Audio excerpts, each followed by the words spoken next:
Les hice una pregunta muy sencilla a 10 personas distintas. No era un experimento científico ni una encuesta formal.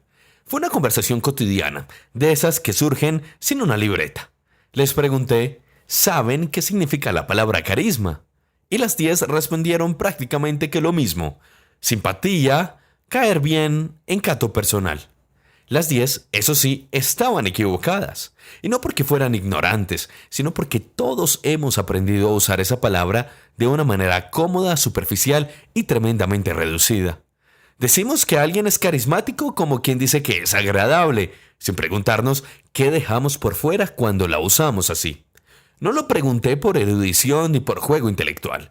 Lo pregunté porque muchas de nuestras discusiones, decisiones y juicios morales, sobre todo, se están construyendo sobre palabras vaciadas y viciadas, desgastadas y usadas como maquillaje.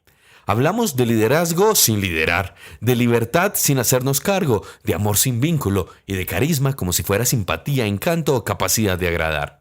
Pero, ¿y si el carisma no tuviera nada que ver con caer bien?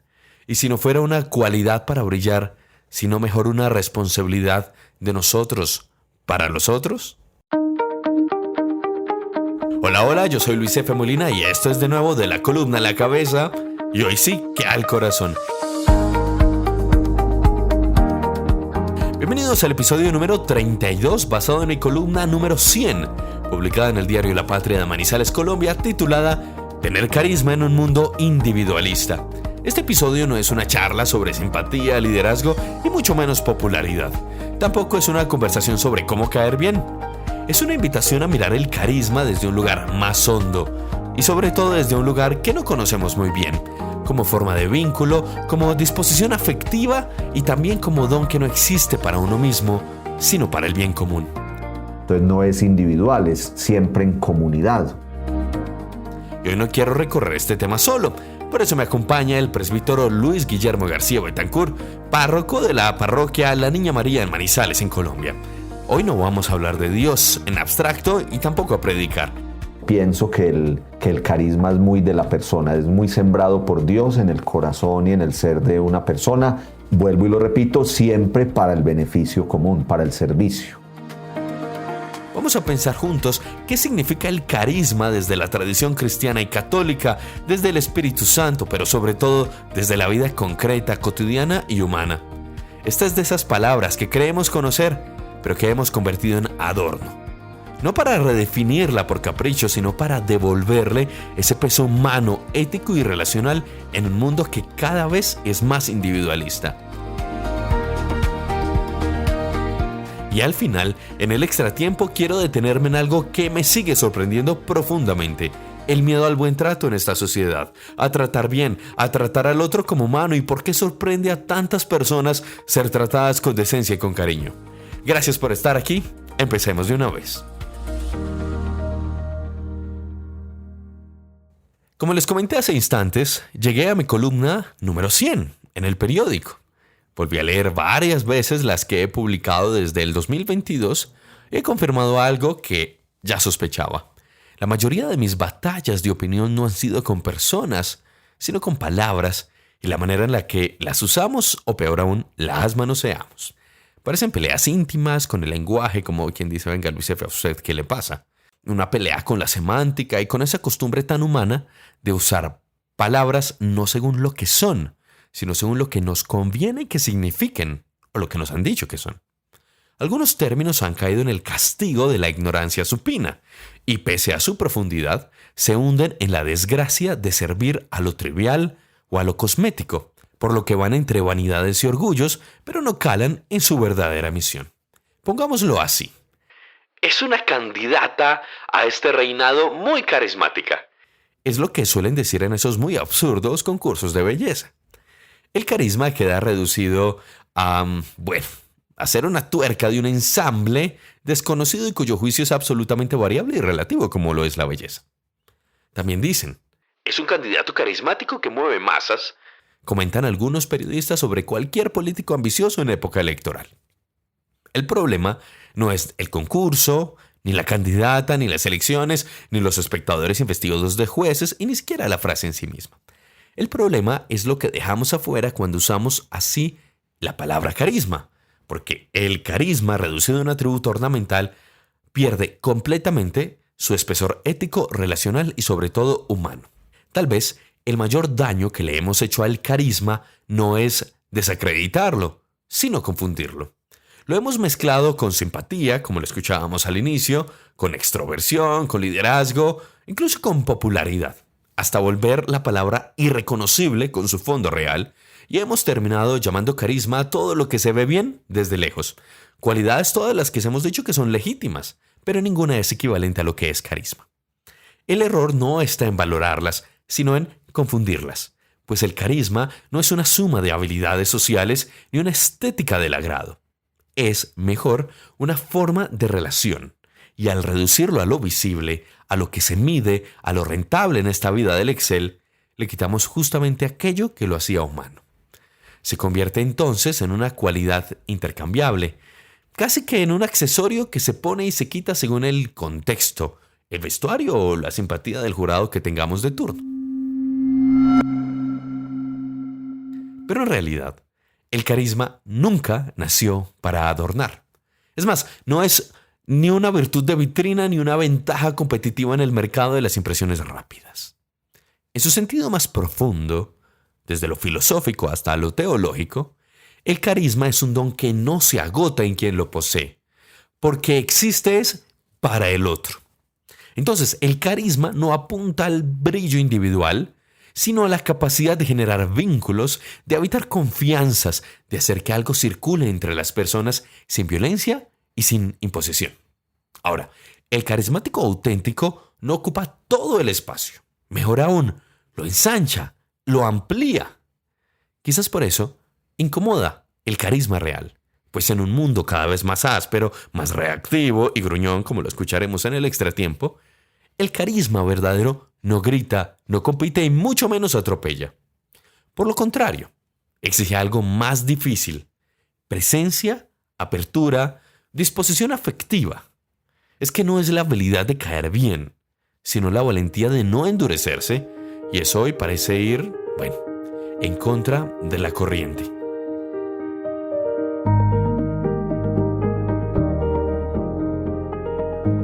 Hoy me acompaña el presbítero Luis Guillermo García Betancourt, párroco de la Niña María, aquí en Manizales, Colombia, donde vivo. Luis Guillermo no nos habla a continuación del carisma como teoría ni como concepto decorativo. Él lo vive desde una tradición que entiende muy bien el carisma como un don, como una gracia o también como un servicio, no como algo que se posee, sino como algo que también circula. Yo quise invitarlo porque hablar de carisma desde la concepción cristiana no es hablar de privilegios espirituales ni de personas especiales. Es hablar de responsabilidad, de los vínculos, de la comunidad y lo que tenemos para dar, de aquello que no se acumula, sino que se entrega. Porque si hay una columna que necesite una orientación real sobre la profundidad de la palabra carisma, es esta. Y por eso invité a quien, además de ser sacerdote y un gran amigo, es también profesor de Sagradas Escrituras y se conoce muy bien la Biblia y sobre todo las palabras que quizás hemos traducido bien y otras que no lo hemos hecho tan bien. Aquí va la primera parte del diálogo. Es tiempo de nuestro podcast de la columna número 100 y este es el podcast 32. Y hoy tengo un invitado muy especial porque si alguien me hizo caer en cuenta de la palabra carisma fue una vez que estaba yo en misa. Y su prédica, su homilía fue sobre el carisma. Y saludo ya al presbítero, al párroco, pero yo le voy a decir pater, Luis Guillermo García Betancourt. Pater, bienvenido al podcast. Querido Luis F., el Señor lo bendiga. Qué bueno esta conversación que teníamos pendiente hace muchos días. Como usted me conoce muy bien, yo me la paso peleando con el mundo, en pequeñas batallas. Y mi batalla sobre todo está en la semántica. Es que una cosa significa una cosa y otra cosa significa otra cosa. Y el carisma... voy a comenzar diciendo, como comienza este podcast, dije que le pregunté a 10 personas qué es carisma y 10 me dijeron que carisma es simpatía. Y además creo que es una palabra que usamos muy ligeramente, sobre todo en los medios de comunicación. Y como lo ponía en el ejemplo, es que la candidata del Reinado de Belleza es muy carismática. De hecho, Creo que hay una categoría de eso en inglés que es congeniality o carismática, pero también es que es un político muy carismático, sobre todo en tiempos de elecciones. Es que es carismático, pero la gente lo confunde con simpatía. A ver, Pater, ¿qué es el carisma? Y usted, que es un hombre de la Biblia, estudioso de la Biblia, profesor de Biblia y demás, ¿qué es el carisma en esencia? Bueno, el carisma en esencia, desde su raíz muy bíblica y desde su raíz muy de la lengua griega, haris, de ahí viene carisma, en griego harisma, carisma, es literalmente gracia. Eso es carisma, gracia. Gracia referida a don, un regalo. No es simpatía, absolutamente no. Es un don, un regalo. Nosotros desde la parte de fe siempre vamos a decir que nos lo da el Espíritu Santo. Es un regalo que da el Espíritu Santo. Entonces, desde el aspecto católico, ¿cuáles vendrían siendo los carismas? Más que cuáles, digamos, ¿qué son? ¿Qué son los carismas? Si decimos que es un don, es un regalo, lo podríamos definir como aquella capacidad, aquella actitud, aquella realidad que Dios siembra en nosotros para determinadas cosas. Como le digo yo a las personas en la iglesia, no todos servimos para todo, pero todos servimos para muchas cosas. Ese servir, ese ser útil, ese poder realizar cosas, eso podemos decir que es algo de naturaleza, pero más allá de la naturaleza es lo que Dios va sembrando en cada uno de nosotros. Es como esa capacidad para hacer determinadas cosas bien hechas. Voy a poner un ejemplo sencillo de una vez.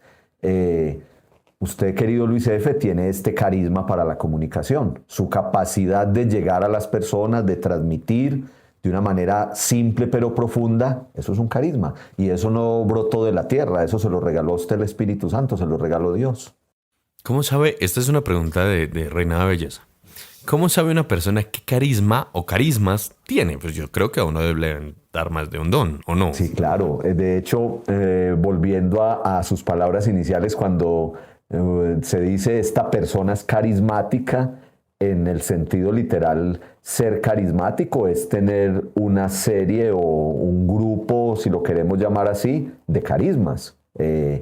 No uno solo. Hay cosas en las que se sobresale más, pero hay otras cosas detrás de esa que se sobresale que también Dios nos las ha puesto. ¿Cómo saberlo? Pues desde el ámbito de la fe, a través de la oración. Dios nos va poniendo, uno se va dando cuenta, es muy importante uno mismo reconocer, es una cosa que a veces en el mundo de hoy no nos enseñan, a veces las falsas humildades y las cosas, entonces no, hay gente que se le acerca a uno a decirle es que yo no sirvo para nada, es que a mí nada me sale bien. No, yo siempre les digo lo contrario, amor propio, autoestima, no soberbia ni orgullo, pero sí el amor propio para uno decir, hombre, hay determinadas cosas en las que yo me destaco, hay determinadas cosas que yo hago bien.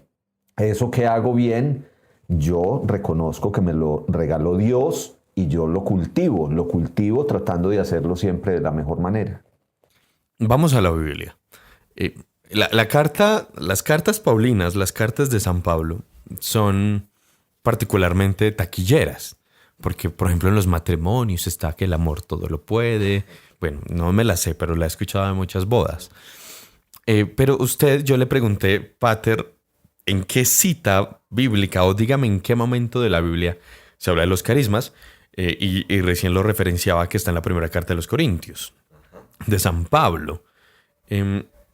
Cuénteme más, porque yo quiero saber, por ejemplo, San Pablo, ¿cómo sabe que ese es su carisma para poder contar que tenemos carismas? ¿Cómo es eso? Explíquemelo. Bueno, entonces lo primero cuando usted dice, Luis F., que las cartas de San Pablo son taquilleras, pues es que parta que el Nuevo Testamento, la Biblia dividida en Antiguo Testamento y Nuevo Testamento, el Nuevo Testamento tiene 27 libros bíblicos. De esos 27, 13 son cartas del apóstol San Pablo. O sea, casi que la mitad, casi que el 50%. Son cartas del apóstol San Pablo. Cartas dirigidas ¿a quién? A diferentes comunidades que él iba fundando. Entonces, por ejemplo, hay 2 cartas a los Corintios. Primera carta a los Corintios, segunda carta a los Corintios.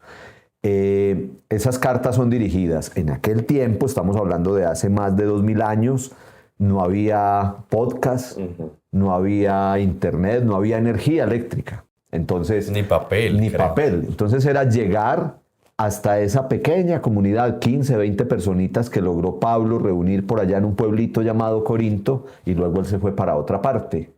Y entonces él seguía comunicándose a través de cartas escritas en pergaminos, en papiros, en cuero de animales o en corteza de árboles, con punzones. Esas eran las cartas. Y de acuerdo a las necesidades de esas comunidades. Entonces, por ejemplo, a Corinto, Pablo le escribe diciéndoles, miren, ustedes allá tienen que seguir creciendo como grupo, como comunidad. Y para crecer como comunidad, tienen que ir identificando para qué sirve cada uno. Y ya él, en ese momento, habló de carismas. Él dijo, hay una sola comunidad, una sola iglesia, pero hay diversidad de carismas. Entonces cada uno va a ir viendo para qué es bueno. Hay que discernirlo. Ese discernimiento lo da el Espíritu Santo. ¿Yo qué hago bien en la vida? Todos nosotros, los que estamos en este momento escuchando esta conversación tan agradable, tenemos que empezar a pensar qué hacemos bien en la vida. Y hacemos muchas cosas bien en la vida. Y eso que hacemos bien es porque Dios nos permite hacerlo bien. Y ese es el don, ese es el carisma. ¿Carisma y dones son lo mismo? Sí, sí, sí. Ahora, antes de San Pablo, ¿hubo alguien que hablara de carismas igual? ¿Jesucristo de pronto habló de carismas? Porque creo que él hablaba de dones, ¿o no? El Señor Jesús, cuando empezó a llamar para que lo siguieran, para que lo conocieran, para que estuvieran con él, para que escucharan su instrucción, para que vieran los milagros que hacía, él fue identificando entre aquellas personas que fue llamando, fue identificando para qué servían. De pronto no utilizó como término que saliera de sus labios la palabra carisma, pero en la práctica sí. Entonces, por ejemplo, él decía, Simón Pedro el líder. Este es el líder del combo. Entonces, como líder del combo, yo le voy a dar ese liderazgo. Identificó el carisma, porque el carisma también lo identificamos desde fuera, en nuestra familia. Uno dice, es que mi papá es muy bueno para esto y esto y esto. Es que mi hermano hace muy bien tales cosas. De pronto otras no, pero tales las hace muy bien. Mi compañero de trabajo, de universidad, mi compañera es muy buena en tal cosa. Estamos reunidos en equipo. No, usted redacte. No, usted haga la presentación. No, usted sea el que hable. Esos son los carismas. Y entonces, nuestro Señor Jesucristo, si bien no utilizó directamente la palabra carisma, sí fue identificando dentro del grupo de sus discípulos para qué cada uno servía. Me queda una pregunta ya para cerrar este primer bloque, Pater. Es que, bueno, San Pablo viene de una conversión. Entonces, ¿cómo sucede todo esto de que San Pablo pueda decir que tenemos carismas y demás? Yo supongo que es obra del Espíritu Santo en este caso, pero ¿cómo sucede todo eso? O sea, a mí es que me genera mucha curiosidad cómo conectarlo. Pero esta pregunta, Luis F., es demasiado interesante y es la clave de todo. Usted toca un tema fundamental y es la conversión de Saulo de Tarso, como se llama Saulo, y el originario de Tarso, y luego se va a convertir en San Pablo, que sería un tema para otro podcast. Sí. Los nombres bíblicos que cambian de cuando Dios los llama a lo que van a terminar siendo. El nombre bíblico siempre va a ser vocación. Es muy interesante.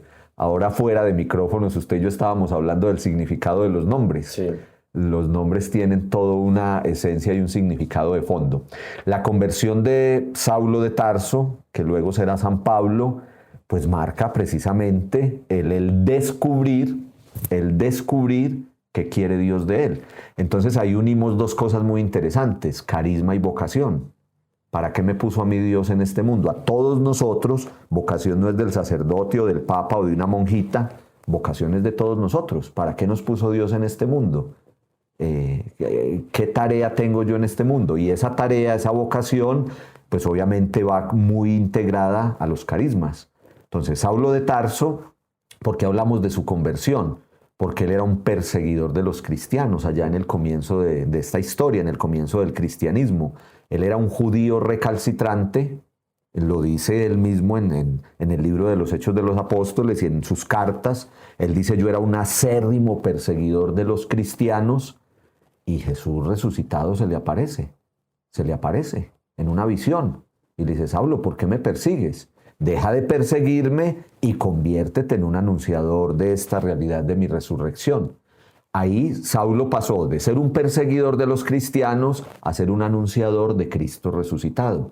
¿Su carisma cuál fue? Ir a los lugares más apartados en aquel tiempo, donde nunca habían oído hablar de Dios, a lo que decíamos ahora, a ir formando pequeñas comunidades que fueran conociendo el mensaje de Dios. ¿Cuál es su carisma? Comunicar el mensaje del reino. ¿Cuándo lo descubrió? Cuando su conversión, cuando Jesús resucitado se le aparece. Es muy interesante porque entonces es un darnos cuenta que usted ahora me preguntaba cómo descubrir los carismas. Los carismas no es que el niño o la niña de 7, 8 años ya sepa. Sí, los papás dicen, este hijo mío va a ser muy conversador, este hijo mío canta bonito. Esos son carismas. Pero en el transcurso del tiempo, uno ya grande, ya adulto, yo tengo 50 años y a lo mejor en este momento puedo seguir descubriendo carismas que tengo ahí guardaditos, que es otro tema interesante. El Señor dice que los talentos no los podemos dejar escondidos, los talentos los tenemos que poner a producir. Vamos a continuar con el padre Luis Guillermo García después de lo siguiente y volvemos. Si este episodio te está tocando el corazón, te invito a suscribirte al Substack de Luis, luisfmolinar.substack.com. Substack es un espacio de escritura, un boletín gratuito al que te puedes suscribir para recibir las columnas directamente a tu correo, o es también una especie de café virtual donde cada semana te llega una columna para leer con calma desde el correo y desde el corazón. Allí nos leemos, con calma y sin filtros. luisfmolinar.substack.com.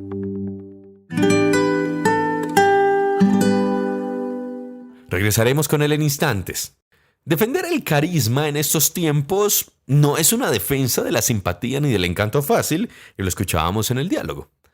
¿Para qué si esta es la sociedad que juzga los libros por la portada, bien sea de Instagram o del vestuario? Defender el carisma es un amparo de la humanidad compartida, del cuidado en el trato, de esa forma silenciosa de liderazgo que no manda pero convoca. En sí, de esa energía que no necesita imponerse porque sabe hacerse necesaria.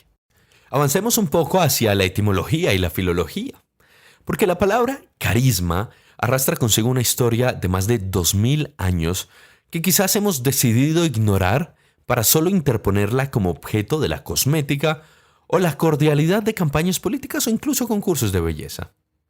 El término proviene del griego carisma, derivado de caris, que significa gracia, favor, belleza, y si lo queremos poner en un tono más holístico, bondad. En su raíz más profunda, vinculada al verbo, encontramos la idea de agradar o hacer favores, pero nunca en el sentido superficial que hoy le hemos asignado, sino en el conceder algo gratuitamente, sin mérito previo del receptor. Es más, le agregamos lo siguiente. El sufijo ma indica el resultado de una acción. Eso quiere decir que el carisma es literalmente aquello que resulta de una gracia derramada, es decir, de una gracia obtenida. En el contexto bíblico, especialmente en las epístolas de San Pablo, como lo referenciaba el sacerdote Luis Guillermo García hace instantes, el carisma no es un atributo individual ni una característica de la personalidad. Él lo dejó claro en la primera carta de los Corintios, en el capítulo 2, en el versículo 7. Dijo él: pero a cada uno se le da la manifestación del Espíritu Santo para el bien común. Entonces, es como si los dones que podríamos y llamamos sabiduría, conocimiento, fe, discernimiento, no pertenecen a quien los posee. Mejor, existen para circular, para edificar, para servir al otro. Eso es el carisma. El carismático auténtico básicamente es un canal, no es un depósito. No brilla por sí mismo, sino que hace brillar lo que le rodea.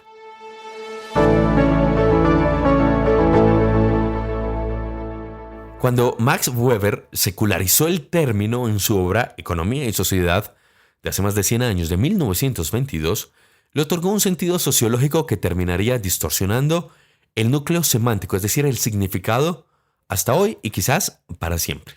Entonces, por allá en 1922, Max Weber definió el carisma como una cualidad extraordinaria de una persona individual, en virtud de la cual se le distingue de los hombres comunes y se le trata como un dotado de poderes sobrenaturales o sobrehumanos. Este sociólogo alemán estaba estudiando formas de dominación política, pero en el proceso convirtió el carisma en una propiedad del líder, que es algo que abordaremos en la próxima columna, cuando esté con nosotros Lucas Arango. Pero, básicamente, es un recurso de poder. Para Max Weber, el carisma explica cómo ciertos individuos lograron que otros lo siguieran sin necesidad de tradición, o mejor o peor aún, de legalidad. Hablemos de seres que fueron carismáticos. Hitler, Stalin, Mussolini, todos ellos carismáticos según la definición de Weber. El problema no es que este alemán estuviera equivocado en su análisis del poder, sino que su concepto colonizó el lenguaje cotidiano y borró el sentido original, por desgracia. No se trata de demonizar la sociología, ni mucho menos porque la debemos muchísimo, sino de reconocer lo que perdimos en el traslado del concepto, puesto que el carisma pasó de ser un don comunitario a una ventaja competitiva individual. De ser para el otro, pasó a ser para sí. La gracia entonces se convirtió en una estrategia. Sin embargo, unos años después, el teólogo protestante Paul Tillich, contemporáneo de Weber y testigo de los mismos horrores del siglo XX, nos salvó en cierta manera con una corrección necesaria. Este señor Tillich recuperó el carisma desde su dimensión teológica, no como algo que se posee, sino como aquello con lo cual uno es poseído y dotado al nacer. Paul Tillich insiste en que el carisma no puede manipularse ni fabricarse. Cuando intentamos producirlo deliberadamente, como en los concursos de belleza, en las campañas políticas o incluso en esas sesiones de coaching corporativo, lo que obtenemos es su falsificación. Es como una simpatía ensayada, un encanto calculado y un nuevo tipo de performance que hace del carisma un vaudeville, que es una pésima obra de teatro, o incluso una opereta. Volvamos con el padre Luis Guillermo. A ver, Pater, estábamos hablando ahorita, antes de que cambiemos un poco el enfoque, sobre cómo vamos descubriendo los carismas en la vida. Y estábamos hablando incluso de yo sabía que yo quería ser periodista y dedicarme a la comunicación a los 6 años. Y creo que estoy donde debo estar, supongo. Pero el punto es, a veces es muy difícil uno descubrir ciertos carismas, porque creo que no todos los carismas son productivos. Hay unos carismas de servicio. Por ejemplo, la persona que le gusta cuidar a los demás, que no necesariamente necesita una fundación. Está la persona que le gusta servir a los demás, que no necesariamente necesita tener una casa de servicio. Mi pregunta, muy humana, dentro de mi ignorancia, es: ¿Dios nos enruta, en este caso, a encontrar nuestros carismas? Porque ahorita estábamos hablando de que Jesús se le aparece a Saulo de Tarso. Ahí, guardando las proporciones, momentos en los que cada uno nos puede pasar que Dios nos diga: vea, es que es aquí. Aquí es donde está usted para sacar su potencial, supongo. Claro. Usted, que es un acérrimo feligrés de nuestra parroquia de la Niña María, valga la cuñita, en el sector de la Rambla, en Manizales, Colombia. Me ha oído a mí muchas veces predicar a partir de la palabra de Dios, de ir descubriendo en la vida cotidiana los signos de Dios. Yo soy un absoluto convencido que Dios nos va mostrando en el camino el proyecto que tiene para cada uno de nosotros. Cuando digo nos va mostrando en el camino, no tienen que suceder cosas espectaculares. No es que tenga que suceder algo pues por allá lo más horrible del mundo para decir aquí me habló Dios. En despertarnos en la mañana y en comenzar un día y en encontrarme con determinada persona que hace días no veía y en la calle tuvimos una conversación espontánea de 10 minutos, me dejó pensando en algo. Ahí están los signos de Dios. Pero también, volviendo al tema de Saulo de Tarso, también hay realidades que pueden generar crisis en nuestra vida y ahí estamos descubriendo qué es lo que Dios quiere. A Saulo le pasó eso. Nosotros en el lenguaje bíblico hablamos de la tumbada del caballo, ¿cierto? Saulo iba en una comitiva a perseguir cristianos para meterlos a la cárcel y literal Jesús lo tumbó del caballo. Él cayó al suelo y tuvo una visión y una audición y escuchó lo que Jesús le dijo y eso generó crisis en él, porque era un cambio total en su vida. Eso nos pasa a todos nosotros muchas veces, una enfermedad, un problema familiar, una situación laboral que nos toca, como decimos en nuestro lenguaje habitual, volver a empezar de cero. Por ejemplo, se acabó el matrimonio, esto se desbarató y no hay cómo arreglarlo. Una relación amorosa, el trabajo, estoy muy contento en mi área laboral, pero de un día para otro me llegó la carta diciéndome usted mañana ya no va a estar aquí. Y eso que parece una ruptura muy brava y una crisis tremenda, a lo mejor lo que viene de ahí en adelante es el verdadero camino que Dios tiene para mí. Un nuevo comenzar. Entonces sí hay, o hay situaciones, determinado día llegué a determinado lugar y me encontré con unas personas y tuve una conversación en la que veo que mi vida tiene que ir por otro lado. El Señor nos va mostrando, hay signos concretos en la vida diaria, para eso se necesita un elemento muy importante, que es la fe, es tener la convicción que Dios me va mostrando el camino y efectivamente así es. Bueno, esta columna, Pater, me hizo ir a revolcar los archivos de mis clases de sociología en el pregrado en el año 2010. Han pasado 16 años. Porque necesitaba volver a encontrar, yo recordaba mucho a Max Weber, o Weber, o como le quieran llamar. Weber consideraba que el carisma era una virtud para generar poder y control. Y de hecho, él consideraba que era más individual. La concepción de la que hemos hablado de carisma es más externa. Pero hay, por ejemplo, yo creo que lo conectamos con el inicio. Que estábamos hablando es que este político es muy carismático y demás. La versión carismática de Weber es lo que, por ejemplo, llama a las simpatías de los grandes políticos o líderes, entre comillas, del 2020. Hitler, Stalin, Mussolini. En palabras de Weber, carismáticos. ¿Qué problemas le vio usted a la teoría de Weber, básicamente? Sí, o sea, más que problema, sí veo una diferencia muy clara con, usted lo decía ahora, hablando del amor propio y de la humildad, usted decía ahora que yo era un estudioso de la Biblia, fue lo que yo tuve el regalo de Dios de poder estudiar en Roma, en Jerusalén, Sagrada Escritura a profundidad. Entonces yo obviamente hablo desde la palabra de Dios. Y el carisma, bíblicamente hablando, que la palabra viene de allí, o sea, la palabra en su raíz viene de la parte bíblica, charis, gracia, regalo, don, pues se aparta de esta teoría, ¿cierto? Porque primero, lo que usted decía ahorita, entonces no es individual, es siempre en comunidad, o sea, en este camino de fe, de vida espiritual, los carismas que yo tenga es lo que Dios me va permitiendo descubrir. Muy importante, su pregunta es muy importante para hacer esa diferenciación, lo que Dios me permite descubrir para bien de los demás. El carisma siempre es muy importante y San Pablo lo dice en sus cartas, el discernimiento del carisma siempre va a ser que sea en beneficio de los demás. O sea, yo no puedo decir que tengo un carisma para mí, para mi propio beneficio y ya. El carisma siempre va a ser un dar. Yo lo recibo, pero como don, que también, valga la redundancia, doy para los demás. Sí, aquí cabemos todos y yo cito al teólogo de Prusia, Paul Tillich, protestante por demás. Él decía que, y coincidimos con eso, es que el carisma ni se manipula ni se fabrica. No. Ni se obliga. El carisma, o sea, yo quiero ser, un ejemplo, usted que me oye cantar desde su casa, sí. Mi carisma va a ser cantar muy bonito, ¿no? Ese no me lo dio mi Dios. Yo no canto bonito, no sé cantar.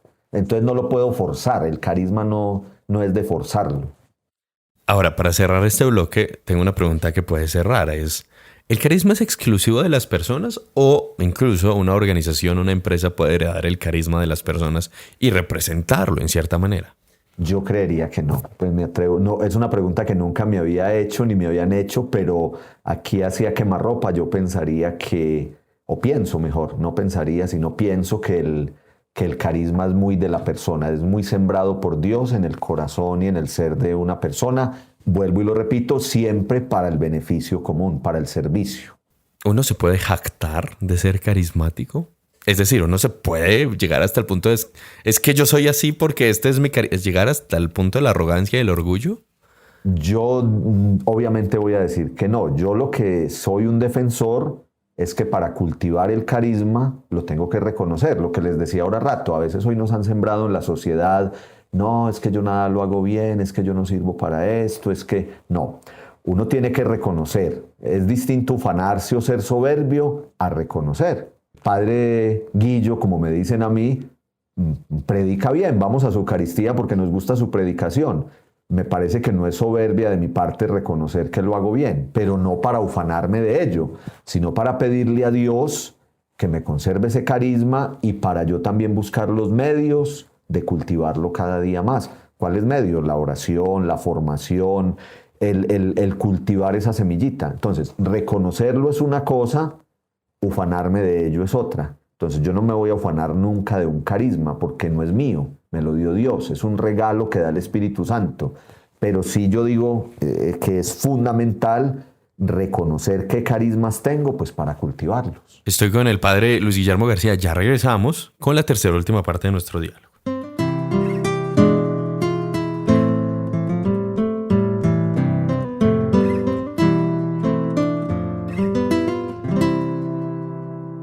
Ahora bien, el verdadero carisma, como la gracia, es espontáneo y sobre todo es gratuito. No se impone, sino que se ofrece y nosotros lo recibimos. Es más, no conquista ni se apropia, sino que invita. Por ello aquí radica el error más grave de nuestra época.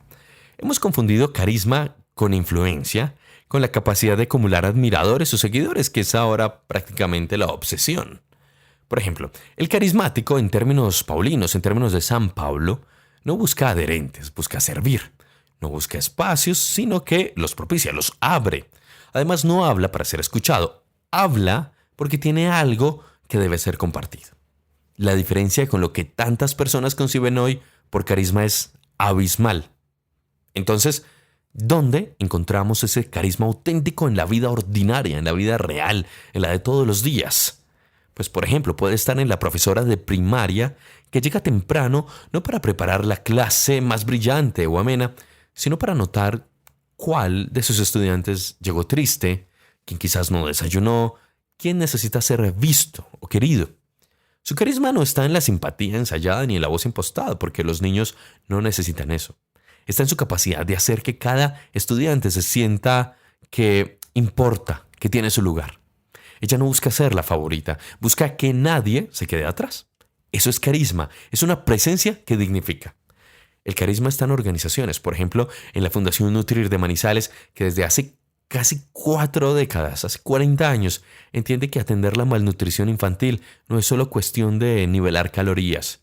En sus comedores, y cuando conozcan bien esta historia, sabrán que ellos hacen valoraciones nutricionales, acompañan a las familias completas, impactan todo un hogar y fortalecen hábitos de vida saludables porque tienen claro que un niño que está bien nutrido, así viva en condiciones de pobreza, puede tener las mismas oportunidades que otro, que sí tiene una nutrición estable, por así decirlo.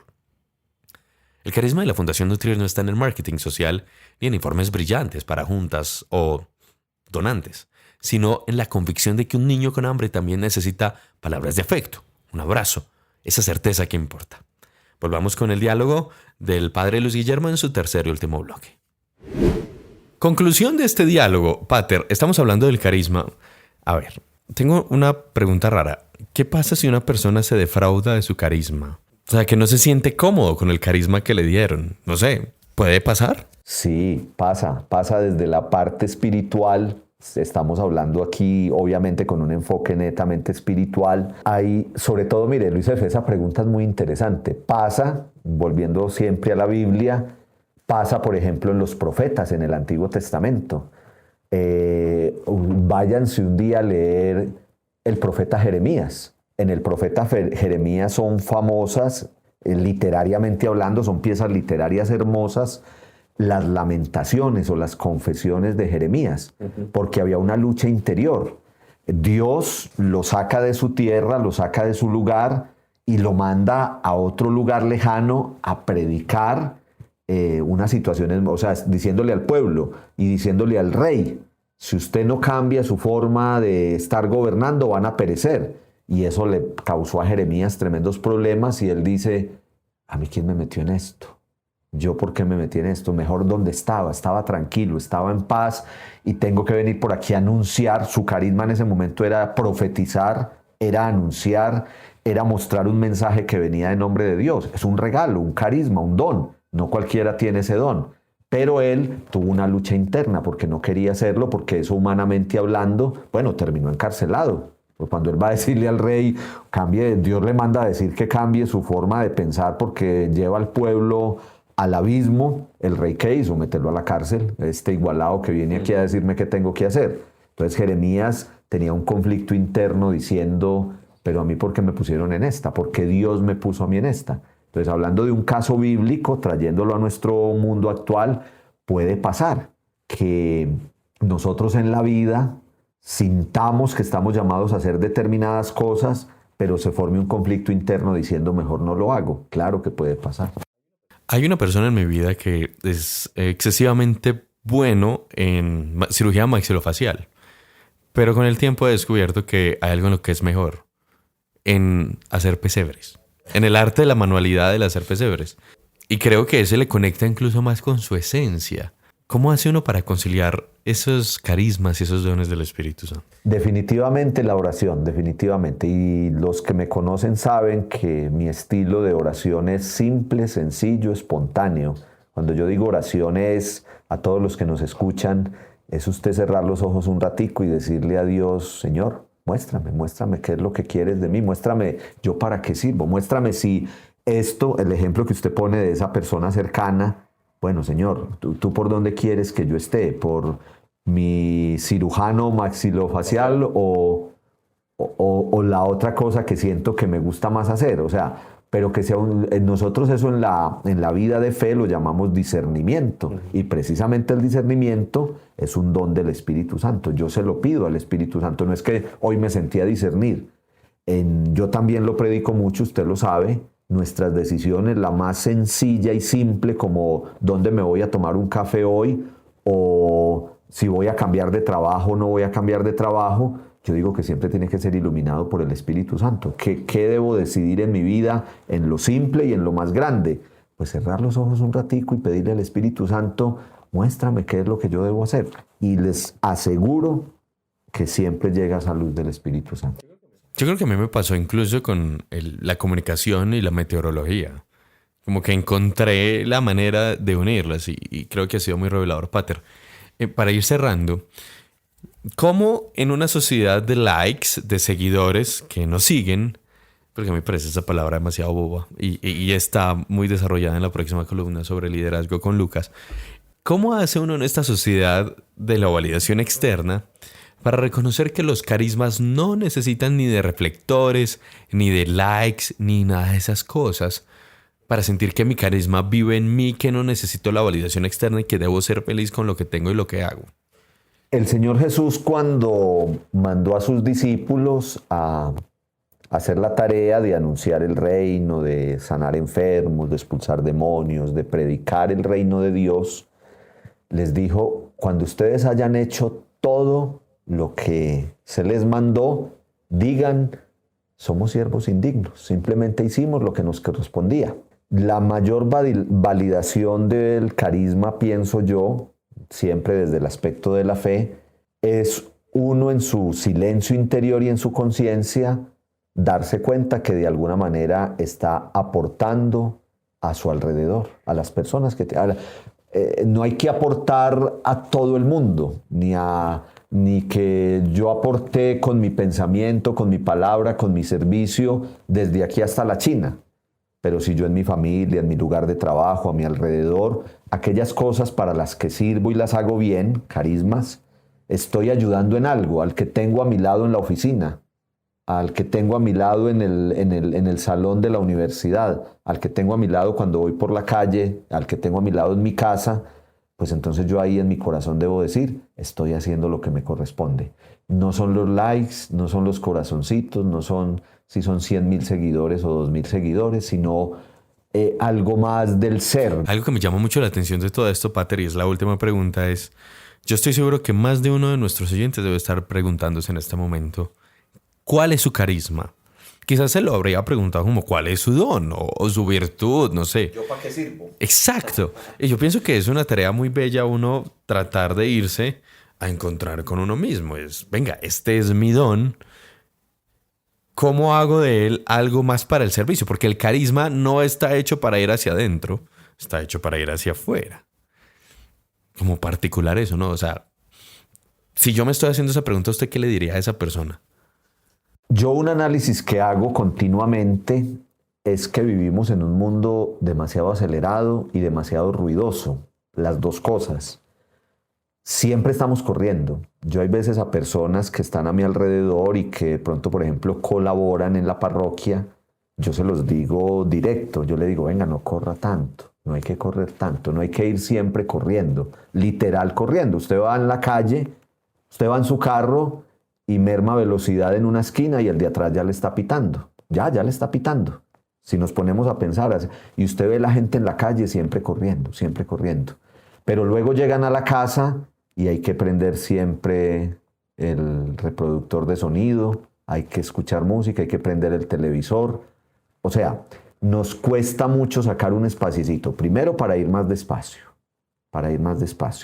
Y segundo, para hacer un poquito de silencio interior.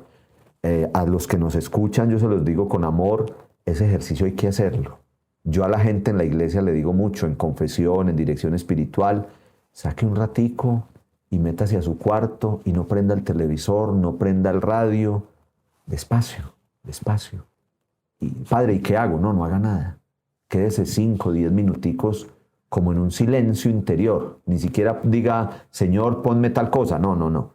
Silencio. Haga un poquito de silencio interior y exterior. Y póngase más bien después de un ratico a pensar, ¿yo qué estoy haciendo bien? ¿Qué puedo mejorar en mi vida? A un nivel espiritual yo le digo mucho a la gente, ahora que ya casi viene la Cuaresma, yo les digo, el examen de conciencia no es solo de lo que estoy haciendo mal. Nos han enseñado eso. Mi examen de conciencia es una lista de pecados. También, no estoy diciendo que no. Pero mi examen de conciencia también es que estoy haciendo bien. Es que una evaluación es de aspectos negativos y aspectos positivos. ¿Qué estoy haciendo bien? Ahí están los carismas. Hombre, me estoy fallando en esto, pero también estoy haciendo bien esto y esto y esto. No para ufanarme, sino para seguir cultivando lo que estoy haciendo bien.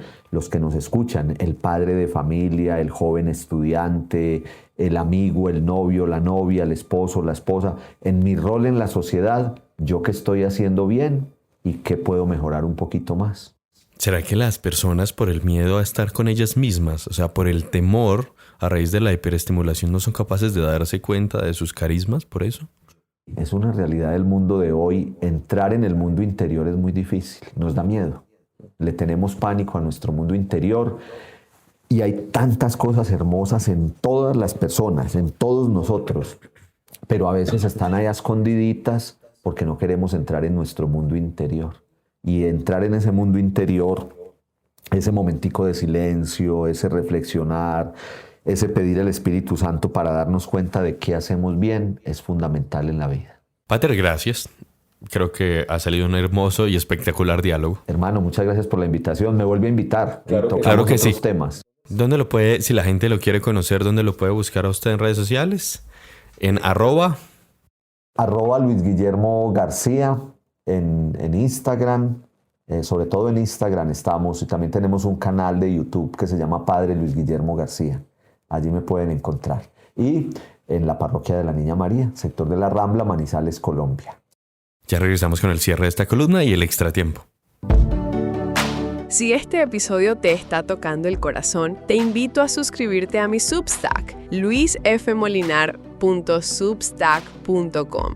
Substack es el espacio de escritura en voz alta, un boletín gratuito al que te puedes suscribir para recibir mis columnas directamente en tu correo, o es también una especie de... es como un café virtual, donde cada semana te llega una columna para leer con calma desde el correo y desde el corazón. Allí nos leemos con calma y sin filtros. luisfmolinar.substack.com. Es gratis y nunca te arrepentirás.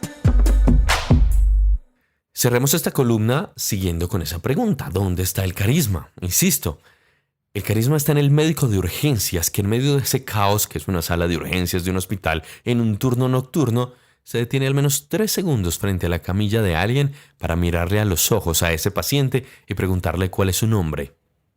Eso no es un gesto calculado para caer bien, no. Es un acto de reconocimiento que le devuelve humanidad a quien está vulnerable. Ese es el carisma de este médico, es su humanidad.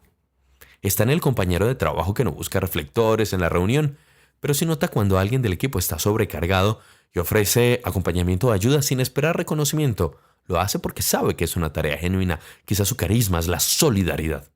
No tiene el don de la palabra ni el encanto fácil del que todos quieren estar cerca, pero tiene algo mejor, esa capacidad de sostener a otros sin necesidad de que nadie lo aplauda, porque no necesita que le validen su forma de ser.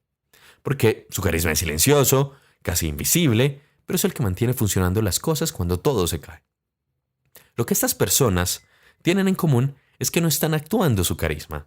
No lo aprendieron en un curso de liderazgo ni lo perfeccionaron frente a un espejo. No, simplemente dejaron de endurecerse y mantuvieron la disposición afectiva a un mundo que premia la indiferencia.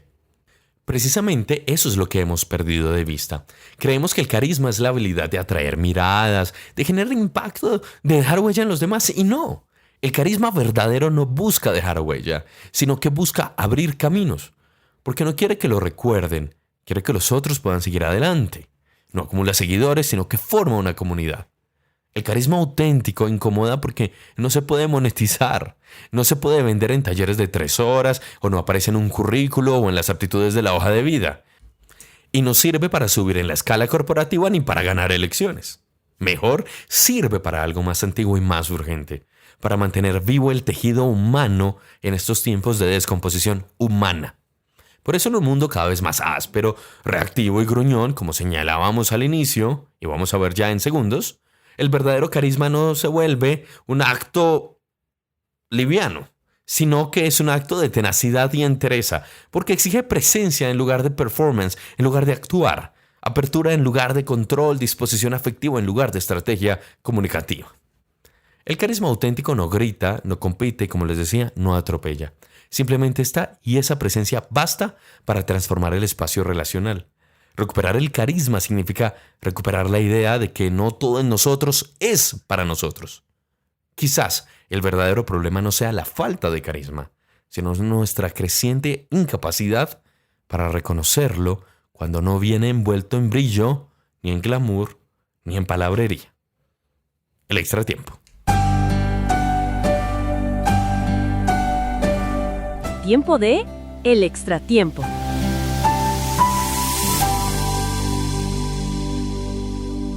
Cerremos este episodio con algo que me sigue sorprendiendo profundamente y que no debería hacerlo. A muchas personas les aterra el buen trato. Sí, les sorprende recibir un buen trato por personas desconocidas o de entornos que supuestamente o en el papel serían hostiles. Tratar bien incluso genera sospecha, como ¿y este qué busca? ¿Qué quiere? ¿A qué viene? Como si el cuidado fuera ingenuidad. Como si la amabilidad debilitara el sentido de autoridad o como si hablar con respeto restara fuerza a un argumento. En vez de leerse como un mínimo ético, el buen trato empieza a percibirse como una grieta por donde el otro puede incluso aprovecharse. Por eso lo miramos con sigilo o con la muy denominada malicia indígena en Colombia. Y eso no nace de la nada. Es que vivimos en una cultura entrenada para la defensa, no para el encuentro. Una cultura que confunde firmeza con dureza, y lo hemos dicho hasta la saciedad. E incluso que ser claro significa ser agresivo, donde la frialdad se interpreta como profesionalismo y la distancia emocional como inteligencia. ¡Qué horror! Por eso abundan los lenguajes punzantes, técnicos, deshumanizados o burocráticos. Profesionales que hablan como si el otro fuera un trámite, un expediente, una base de datos. O como si la vida pudiera reducirse a formularios, procesos, pantallas, casillas de Excel. No. Es como si estuviéramos enfrente de computadores y el resto también fuera un ordenador, una máquina. El buen trato es suavidad. Y no es una suavidad boba ni es falta de criterio. Es una competencia humana avanzada. Exige autorregulación emocional, empatía, conciencia del impacto de la palabra propia. Y que quede así bien claro. Tratar bien no es caer bien. No es deshumanizar. Es sostener el rigor sin perder el alma. Y tal vez por eso incomoda tanto. El buen trato obliga a detenerse, a mirar y a reconocer al otro como alguien que no se puede reducir, es decir, irreductible. No acelera los procesos, pero los vuelve habitables y no garantiza resultados inmediatos, pero construye algo más difícil de reparar cuando se rompe: la confianza. Lo más inquietante no es que el buen trato sea raro, aunque sea rarísimo que el buen trato sea raro. Es que nos sorprenda cuando aparece, que alguien escuche, que alguien hable con respeto, cuide la forma, se perciba como algo excepcional, cuando debería ser el piso mínimo de cualquier relación humana. En un mundo que confunde carácter con aspereza, tratar bien se volvió un gesto contracultural. Y qué triste es esto. No porque sea extraordinario, sino porque hemos normalizado tanto la deshumanización que lo básico ahora parece heroico. Finalmente, tal vez el verdadero problema no sea que falte buen trato, sino que nos hemos acostumbrado a vivir sin él. ¿Y cuánta desgracia es eso? Recuperar esa capacidad no es un lujo ético, es una forma urgente de salud mental colectiva. Y es un llamado que hago desde hoy, desde este micrófono. Tal vez por eso el buen trato es una de las formas más silenciosas y olvidadas del carisma. No es el carisma que brilla, sino el que cuida. No es el que atrae miradas, sino el que hace habitable las relaciones humanas. Tratar bien es permitir que el don de cada uno, el que cada uno carga, sabe que tiene, que puede ser su palabra, su escucha, su presencia, su ternura, su cariño, circule sin violencia y sin imposición. Cuando el buen trato desaparece, los carismas se bloquean y la vida común se empobrece. Cuando reaparece, algo esencial se reordena. El carisma en su sentido más hondo no existe para lucirse, sino para que el otro pueda estar mejor. Gracias por haber estado aquí. Gracias por acompañar este episodio número 32 y esta columna, la número 100. Gracias al presbítero Luis Guillermo García Betancourt por esta conversación serena y profunda. Y bueno, yo soy Luis F. Molina y esto ha sido De la columna a la cabeza y al corazón. Hasta la próxima. Chao.